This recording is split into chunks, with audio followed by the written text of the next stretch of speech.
Hey guys, this is Connor at Conquest HP, and this video is about what you need to do nutritionally to lose weight and why that sometimes isn't enough. So what you need to do with your diet to actually encourage fat loss and weight loss is pretty simple. It's not a magic formula. It's not an expensive shake. It's not a detox. It's not hacking your bio, whatever.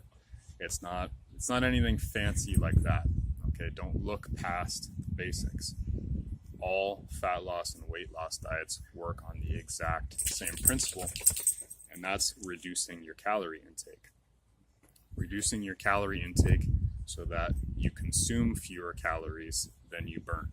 That's how every weight loss and fat loss approach works, whether it says it or not, whether it's selling you something or not, whether it claims there's another secret to it or not. That's how they all work. There's no variation. The human system does not lose weight and fat without that equation working. So burn more calories than you consume. That's the what. How you do that is a bigger question. Okay. How is usually how it fails. Anyone can go out today with tons of motivation and eat less. Sorry, Dexter is trying to get me to play with a squirrel. And eat less than they normally do. Maybe that'll encourage a little bit of weight loss. But if we just throw some arbitrary numbers out there and we assume that, like for me, I'll assume that my basal kind of calorie burn for the day, the calories I burn just to survive, just to digest food, to move around basically through the day, and exercise. Moving around and exercising are two different things, two distinct things. If that calorie burn is, let's say, 2,000 calories, and I reduce my calories so that I'm only consuming 1,000 a day, which would be a major reduction for me, a small amount of food for me, that means I've burned 1,000 calories that day, or I've created a 1,000 calorie deficit rather. So if I just do that for one day, I've got a 1,000 calorie deficit. A 1,000 calorie deficit, if we know that a pound of body weight or body fat constitutes or is made up of about 3,500 calories, how much have I burned? I've burned a marginal amount of my body weight.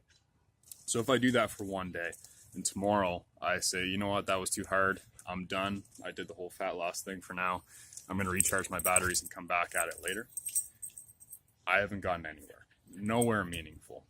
And in all reality, people that do that little crash diet kind of thing, they end up consuming too much the next day because they felt deprived and they're extra hungry. So they end up maybe breaking even. So the how becomes the important part. So accept that what you need to do is reduce your calorie intake below what you're burning. Okay. How you do it is largely up to you.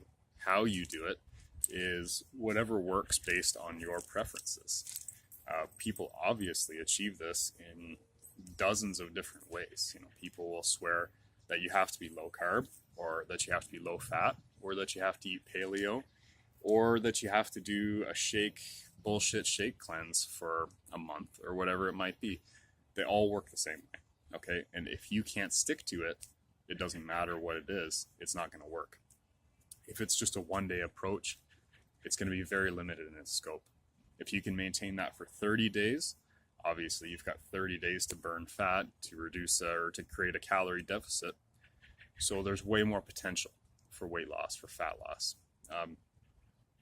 The longer you can maintain your approach, the more weight and fat you can lose, and the more gradual you can make it if you want. If you only have 10 pounds to lose, you can drag that out over a longer period of time and make it really comfortable for you. It doesn't have to be that uncomfortable to lose that weight.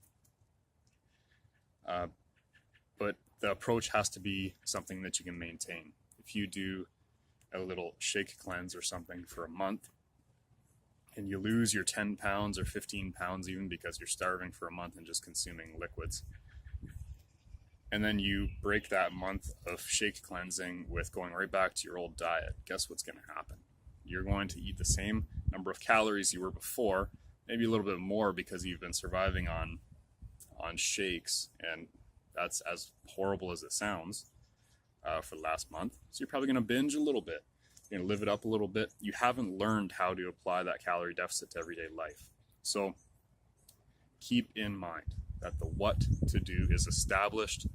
It is beyond dispute. If anyone tries to tell you that calories don't matter, or that whole calorie equation is not something that you need to worry about for weight loss, they're probably trying to sell you something, and they're absolutely wrong. This can be proven beyond dispute. It's easy to prove. We know that it works.